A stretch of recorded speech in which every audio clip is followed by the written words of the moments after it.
Olá, turma! Sejam bem-vindos à segunda parte da nossa videoaula. Hoje nós vamos continuar falando sobre o movimento acelerado, que também é conhecido como movimento retilíneo uniformemente variado, o MUV ou MRUV. O movimento acelerado, ou movimento retilíneo uniformemente variado, é aquele onde a aceleração é constante e diferente de zero. E nesse movimento, como vocês já sabem, a velocidade varia no decorrer do tempo. Para descrever esse movimento, nós usamos duas funções horárias e a equação de Torricelli. Vamos estudá-las a partir de agora. A primeira função que a gente vê refere-se à função da velocidade, é a função horária da velocidade.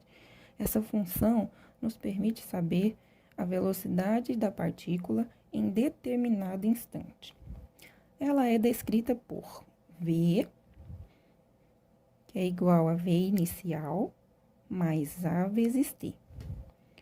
A gente pode chamar ela também de vovô assiste tudo, para facilitar a lembrança, né? Para a gente poder memorizar com maior facilidade.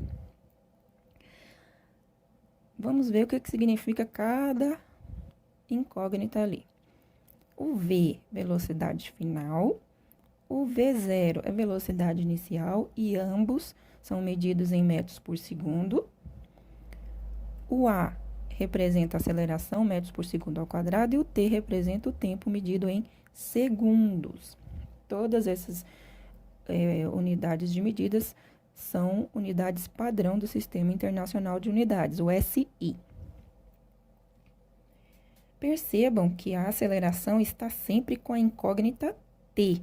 Então, quando a gente observa uma função horária da velocidade ou cria uma função desta, nós vamos saber qual vai ser o valor que refere-se à aceleração, porque ele sempre estará acompanhando a variável t. Vamos realizar um exemplo para a gente poder compreender como que se trabalha com essa função. Um corpo realiza um movimento retilíneo uniformemente variado e sua velocidade varia de acordo com a função v, que é igual a menos 20 mais 4 vezes t, unidades do Sistema Internacional. Determine. Na letra A, pediram para a gente determinar a velocidade inicial e a aceleração do corpo. Então, pela função horária, original, nós vemos que velocidade inicial não tem nenhuma variável acompanhando ela. Então, ela é um termo independente. Então, na equação dada, qual seria a velocidade inicial? Menos 20, né? Menos 20 o quê? Qual que é a unidade de medida pelo Sistema Internacional de Velocidade? De velocidade, a unidade de medida é o metro por segundo. Então, a velocidade inicial dessa partícula, menos 20 metros por segundo. Qual vai ser a aceleração do corpo? A aceleração não é aquela incógnita que acompanha a variável t, já que a função, a equação é da velocidade em função do tempo. Então, a aceleração está sempre acompanhando a variável t. Qual é o número, qual é o valor que está acompanhando a variável t na equação que foi dada? O 4. Então, a aceleração aqui, ela vale 4. E a unidade de medida de aceleração pelo Sistema Internacional é o metro por segundo ao quadrado. Muito fácil, né? Vamos para a letra B. Qual a velocidade no instante 4 segundos? Então, qual vai ser a velocidade final dessa partícula quando o tempo for 4 segundos? Então, vamos substituir o 4 lá na variável t. Copiamos a função que foi dada, v, que é igual a menos 20 mais 4 vezes t. E no lugar do t, vamos colocar o tempo dado, que foi 4. Então, v é igual a menos 20 mais 4 vezes 4. Multiplicamos primeiro, então, v é igual a menos 20 mais 4 vezes 4, 16. Menos 20 mais 16, v é igual a menos 4. Subtraímos e conservamos o sinal do maior número, que é o 20. Então, ficou menos 4 a nossa resposta. Como é velocidade, a unidade de medida pelo sistema internacional é o metro por segundo. Vamos para a letra C. O instante em que atingirá 20 metros por segundo. Então, qual vai ser o tempo que a partícula vai atingir, em que tempo, né, a partícula vai atingir 20 metros por segundo? Então, agora, eles nos deram a velocidade final para a gente descobrir o tempo. Vamos copiar novamente a função que foi dada, v, que é igual a menos 20, mais 4 vezes t. No lugar do v, nós vamos colocar 20, para poder descobrir qual vai ser o tempo agora. Então, ficou 20, que é igual a menos 20, mais 4 vezes t. Quem tem letra, né, nós temos uma equação aqui do primeiro grau, quem tem letra fica de um lado e quem não tem fica do outro. Então, vamos levar o menos 20 para trabalhar com o outro 20 lá. Como ele estava fazendo subtração, do outro lado ele vai fazer agora a adição. Então, vamos ficar com 20 mais 20, que é igual a 4 vezes t. Então, 4t é igual a 40. Vamos descobrir o t agora. Deixamos ele sozinho e o 4 que estava multiplicando o t vai passar agora a ser dividido, né? Dividindo. Então, t é igual a 40 dividido por 4. 40 dividido por 4, t é igual a 10. 10 o quê? Unidade de medida de tempo é o segundo. Então, 10 segundos. Nossa resposta final. Então, vamos para mais uma função horária. Temos a função horária da posição, que é uma equação que nos permite determinar a posição do móvel em determinado instante de tempo. Ela também é conhecida como a função sorvetão, porque vocês viram no movimento retilíneo uniforme que tinha a função que a gente chamava de sorvete. E essa é conhecida como sorvetão, porque ela é um pouco maior. E também, como vocês podem observar, ela é uma equação do segundo grau. Já já eu falo mais um pouquinho sobre isso.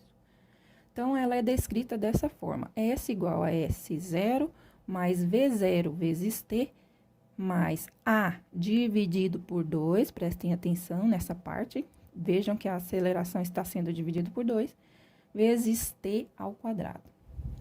Então, olha lá, a nossa variável T, ela é elevada ao quadrado. Por isso, aqui, né, nós vemos uma equação do segundo grau. O que significa cada letra aí nessa função? O S é a posição final, medida em metros. O S0, posição inicial, também medida em metros. V0, velocidade inicial, medida em metros por segundo. O T é o tempo, medido em segundos. E o A aceleração, medida em metros por segundo ao quadrado. Como eu falei, ela é uma equação do segundo grau. E nessa equação tem todos os coeficientes definidos. Coeficiente A, coeficiente B e o coeficiente C. Onde? Quem é o coeficiente A? Nessa equação aí, o coeficiente A está representado pela aceleração e é acompanhado pela variável t ao quadrado. O coeficiente B é representado pela velocidade inicial e também é acompanhado pela variável t. Por fim, o coeficiente C vai ser o termo independente, né? Que ele não tem variável nenhuma acompanhando ele. Então, dá para descobrir quando a gente vê uma função, né? Quando nos derem uma função em algum exercício, ou quando a gente criar uma, a gente já sabe. é uma equação de segundo grau, a função horária da posição é uma equação de segundo grau com os coeficientes definidos. Coeficiente A definido pela aceleração, que vai estar com a variável t ao quadrado. Coeficiente B, velocidade inicial, que vai estar com a variável t. E o termo independente vai ser o coeficiente C, que não tem nenhuma variável acompanhando ele.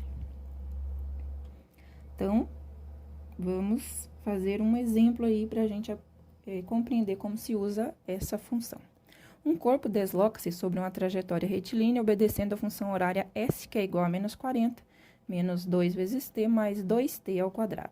Unidades do Sistema Internacional. Pede-se posição inicial, a velocidade inicial e a aceleração do corpo. Qual vai ser a posição inicial, então? Nós temos ali uma equação de segundo grau completa. Então, nós temos os 3 coeficientes. A posição inicial não é o termo independente? O termo C, o termo independente não tem nenhuma variável.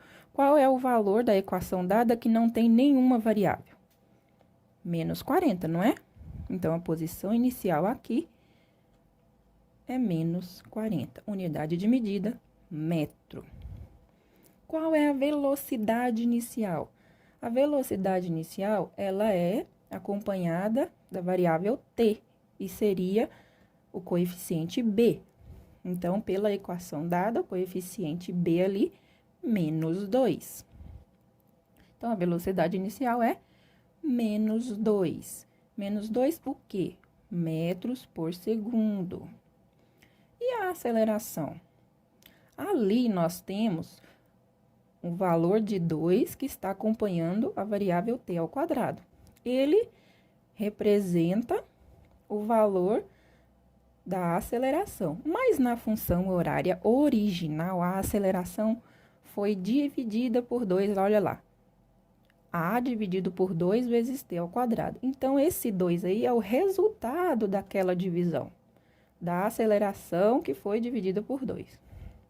Então, se ela foi dividida por 2 e deu 2, então, nós temos que saber quanto que ela era, quanto que era o A, quanto que era a aceleração.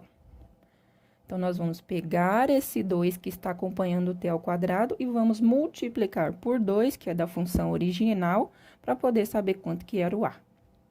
Fazendo isso, 2 vezes 2, a aceleração, então, é 4 metros por segundo ao quadrado, unidade de medida no Sistema Internacional. Letra B, a função horária da velocidade. Agora que na letra A nós já separamos todos os dados, nós conseguimos criar a função horária da velocidade. Lembra? Vovô assiste tudo? V, que é igual a V inicial, mais A vezes T. Então, agora é só pegar os valores que a gente tem ali na letra A e substituir. Como é função horária da velocidade, ou seja, a velocidade é em função do tempo, a velocidade final e o t a gente não substitui. Então, os únicos valores que as únicas variáveis que a gente vai substituir vai ser o v inicial e a aceleração. V, que é igual a v inicial menos 2 mais 4 vezes t. Essa é a nossa função horária da velocidade para a função da posição dada. Letra C, posição do corpo no instante 8 segundos. Qual é a posição do corpo no instante 8 segundos? Então, vamos substituir esse 8 nos tempos. No t, nós vamos colocar 8 agora. Copia a função que foi dada, S, que é igual a menos 40, menos 2 vezes t, mais 2t ao quadrado. No lugar do t, nós vamos por 8. S, que é igual a menos 40, menos 2 vezes 8, mais 2 vezes 8 ao quadrado. Vamos fazer a multiplicação e a potenciação. S, que é igual a menos 40, menos 2 vezes 8, menos 16, mais 2 vezes 8 ao quadrado, 64. Fazendo a multiplicação ainda, temos que menos 40, menos 16, mais 2 vezes 64, dá 128. Menos 40 menos 16 dá menos 56, mais 128, posição é igual a 72. E a unidade de medida é o metro. Ok? Fácil também. Vamos falar, então, agora da equação de Torricelli. A equação de Torricelli, ela faz a relação entre o deslocamento e a variação da velocidade da partícula sem a necessidade da variável tempo, né? Nós não precisamos, quando a gente usa a equação de Torricelli, não é necessário usar a variável tempo. Como que essa equação é descrita? V ao quadrado é igual a V inicial ao quadrado mais 2 vezes A vezes delta S. Onde V é velocidade final e V0 é velocidade inicial, ambas medidas em metros por segundo. A é a aceleração, medida em metros por segundo ao quadrado, e delta S é o deslocamento, medido em metros. Então, vamos fazer um exemplo. Um veículo move-se em uma estrada com velocidade constante de 40 metros por segundo. Num determinado instante, o motorista aciona o freio de modo que o veículo desacelera a 5 metros por segundo ao quadrado até parar. Qual é a distância percorrida durante a frenagem? Ou seja, qual é o deslocamento? Então, já sabemos que está faltando ΔS. A velocidade inicial é 40. Por quê? Que a velocidade final dele vai ser 0, já que ele freou e ele desacelerou até parar. Então, se ele de 40, que é inicial, a velocidade final dele vai ser 0. A aceleração é 5 metros por segundo, porém, é uma desaceleração, já que o motorista freou, né? Então, se ele acionou o freio, desacelerou. E desacelerando, essa aceleração passa a ser negativa. Então, separando os dados, V final vai ser 0, porque ele parou.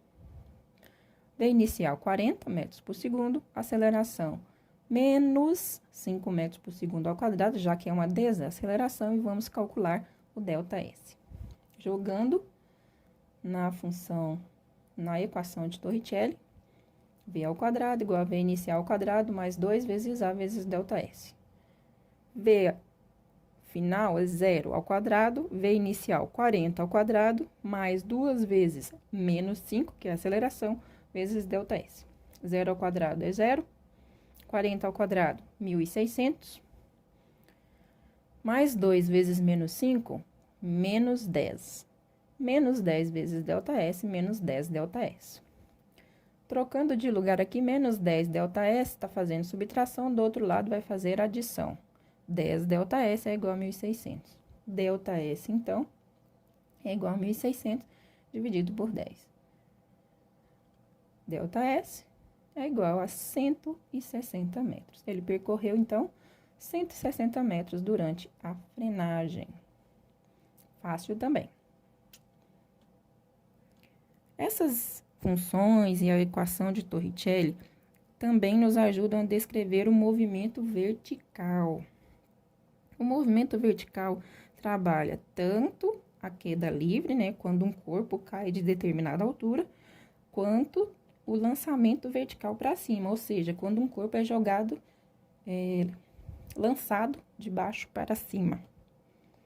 Nesses casos aí, tanto queda livre quanto lançamento vertical para cima, a aceleração considerada é a aceleração da gravidade. Por quê?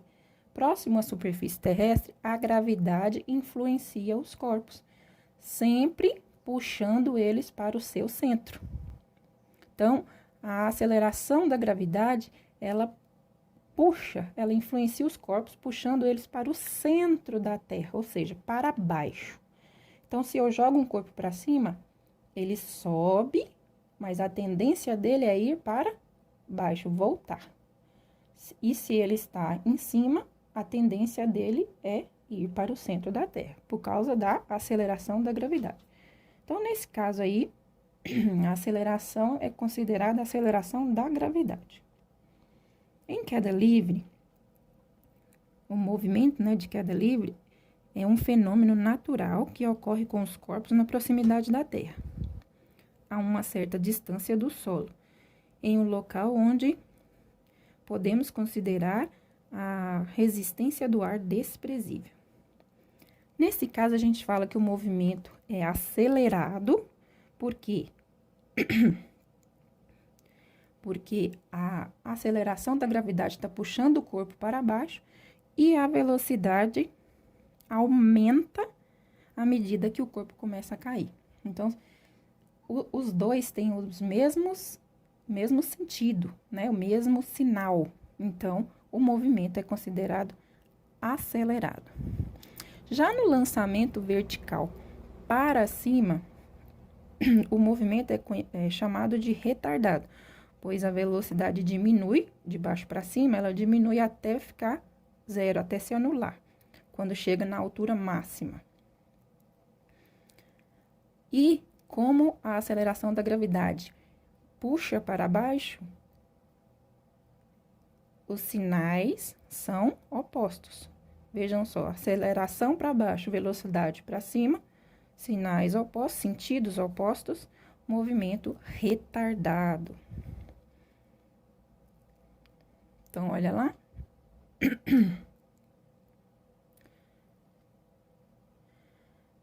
Analisando o corpo pelo movimento uniforme, nós temos que na subida o movimento é progressivo, porém, pelo movimento retilíneo uniformemente variado, ele é retardado, já que a aceleração, nesse caso aqui é o G da gravidade, e velocidade possuem sentidos opostos, sinais opostos, né? E na descida, o movimento, analisando pelo movimento uniforme, ele é retrógrado e acelerado no movimento retilíneo uniformemente variado. Por quê? Aí na descida já a aceleração, que de novo é a aceleração da gravidade, e a velocidade tem o mesmo sentido, né? Que possuem o mesmo sinal, ok? Nesse caso aí, a aceleração, como ela é considerada a aceleração da gravidade, é um valor que já é definido, né? A aceleração da gravidade vale 9,8 metros por segundo ao quadrado. Mas, nos exercícios, costuma-se usar esse valor arredondado, né? É costumeiro, né, utilizar ele valendo 10 metros por segundo ao quadrado. Espero que vocês tenham gostado e que tenha aliviado as dúvidas em relação ao conteúdo. Façam os exercícios. Obrigada por terem assistido. Até a próxima aula e que a física esteja com você.